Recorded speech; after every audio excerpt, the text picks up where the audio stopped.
Als nächstes spricht Herr Kollege. Next speaker, Ms. Sarvamaa. Thank you, Mr. Vice President. First of all, the obvious but painful fact has to be stated once again. The situation is absolutely unbearable.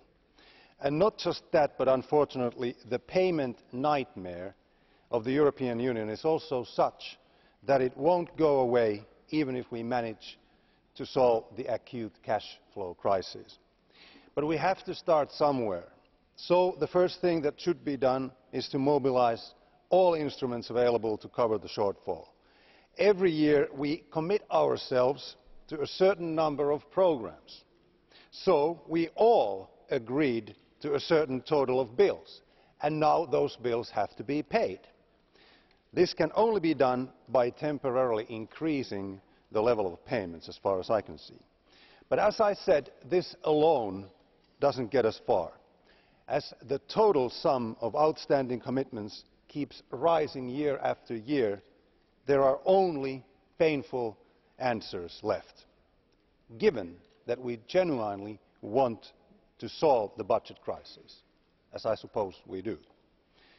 Ironically, the post-financial crisis position of the Council does make sense in the way that we can spend only what we can afford to spend.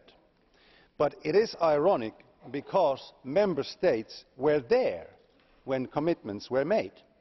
So if we want to be logical in building a better union, we first have to answer our own call. After, but only after that has been done, can we reduce the level of payments. The level of commitments we can and perhaps should reduce cautiously. But even more importantly, we should make sure that what we commit ourselves to makes sense in terms of creating new economic activity, which in turn will help us out of this vicious circle, and this means that we have to achieve the badly needed growth, and that growth will then bring employment. Thank you. Thank you very much, Mr. Sarvamaa. And now for 1.5 minutes, Mr. Denano. President, dear colleagues, the payment crisis is a recurring crisis which requires a political solution before we get onto the technical aspects. Now, some people would